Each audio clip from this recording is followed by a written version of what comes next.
ஆவி பிரிகிற காலத்தில் நாம் செய்ய வேண்டியது என்ன அப்படிங்கிறத காஞ்சி மாமுனிவர் மகா பெரியவா என்ன சொல்கிறாருன்னு பார்ப்போம். உயிர் போகிற சமயத்தில் செய்ய வேண்டிய பணி ஒன்று இருக்குது. இதை விட ஒரு ஜீவனுக்கு செய்யக்கூடிய பெரிய பரோபகாரம் எதுவும் இல்லை. அது என்ன?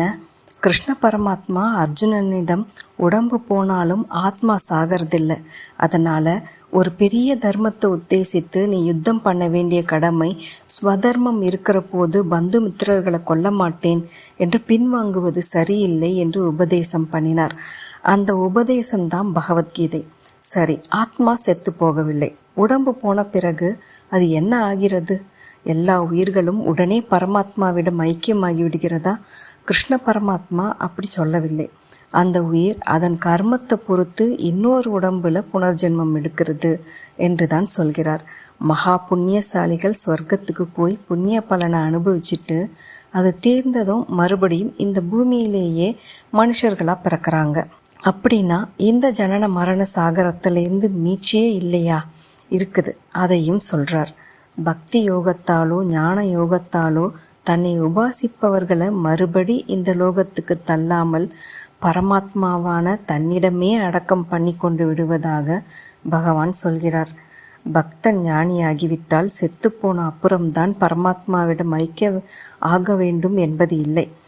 அவன் இந்த லோகத்தில் இருக்கிற மாதிரி பிரத்யாருக்கு தோன்றும் போதே மோட்சத்தில் தான் இருந்து கொண்டிருப்பான்.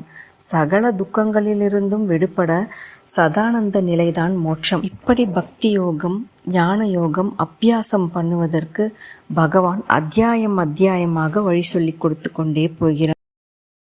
ஆனால் இந்த மாதிரி பண்ணி ஜெயித்து மீள்கிறவன் எங்கேயாவது கோடியில் ஒருத்தன் தான் இருப்பான். இதையும் அவரே சொல்றார். மனுஷர்களில் 1000ல் ஒருத்தன் தான் சித்திக்கு முயற்சியே பண்ணுவான். அதிலும் அபூர்வமாக எவனோதான் முயற்சியில் ஜெயித்து என்னை வந்தடைகிறான் என்கிறார். அப்படியானால் என்ன பண்ணுவது?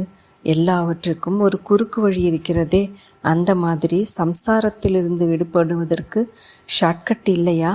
ஒன்றே ஒன்று இருக்கிறது.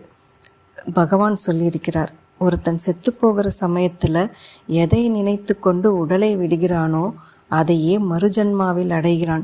என்னையே ஸ்மரித்து கொண்டு எவன் சரீரத்தை விடுகிறானோ அவன் என்னை அடைந்து விடுகிறான் என்று சொல்லி நாஸ்தியே அத்ர சம்சய, இதில் சந்தேகமே இல்லை என்று கேரண்டி கொடுத்திருக்கிறார். ரொம்ப சுலபமான வழியாக இருக்கே.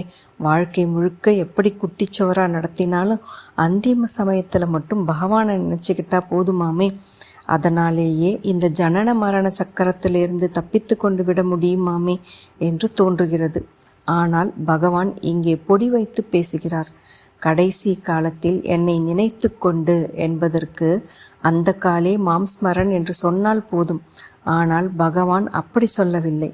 அந்த காலே ச மாம் ஏவ ஸ்மரன் என்று ஒரு சாவும் ஏவவும் போட்டு சம்சார நிவர்த்தி இத்தனை சுலபம் இல்லையப்பா என்று ஆக்கியிருக்கிறார்.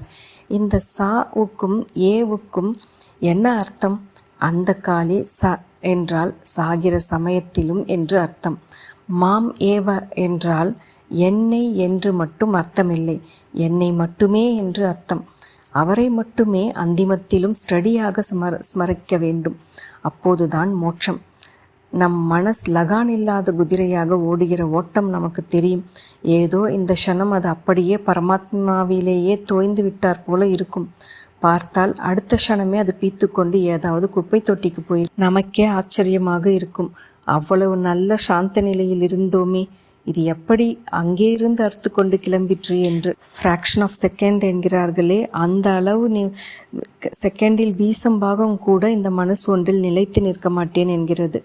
எனவே மாம் ஏவ ஸ்மரன், பகவானை மாத்திரமே நினைப்பது என்பது ரொம்ப கஷ்டம்தான். சாகத்தான் போகிறோம் என்று முதலில் தெரிய வேண்டும். அதற்கப்புறம் அதற்காக பயந்து நடுங்காமல் புத்தியை நன்றாக தெளிவுபடுத்தி கொள்ள வேண்டும்.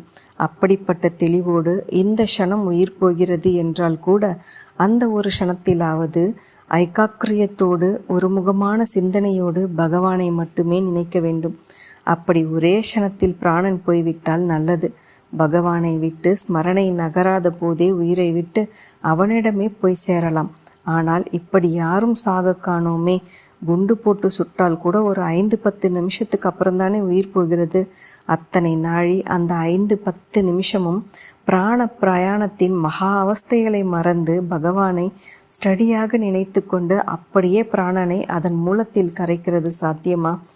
எலக்ட்ரிக் ஷாக் அடித்த மாதிரி உடனே இன்ஸ்டன்டேனியஸ் சாவு வருகிறது என்றால் அந்த இன்ஸ்டன்ட்டில் பகவான் நினைவு வந்து விட்டால் போதும். ஆனால் வர வேண்டுமே, வராவிட்டால் பயம் வரக்கூடாதே, அல்லது அப்படியே உணர்ச்சி மரத்துப்போய் பிரஞை இல்லாமலும் சாகக்கூடாதே. உடனே பிராணன் போகாமல் எந்த க்ஷணமும் போகலாம் என்று அது பாட்டுக்கு இழுத்து பறித்து கொண்டிருந்தால் அத்தனை நாழியும் பகவானையே நினைத்தாக வேண்டும். அல்லது நினைக்கிறதுக்கு கூட அவகாசம் தராத விதத்தில் மகா பீதியையே துளியூண்டு நாழிகைக்குள் தருகிற விதத்தில் எலக்ட்ரிக் ஷாக் அடித்த மாதிரி சாவதானாலும் அந்த ஃப்ராக்ஷன் ஆஃப் செகண்டிலும் பகவத் ஸ்மரணை பூர்ணமாக ரொப்பிக்கொண்டு வந்து நிற்க வேண்டும். இது தானாக அந்த பிராணாவஸ்தை சமயத்தில் கைகூடுகிற விஷயமா?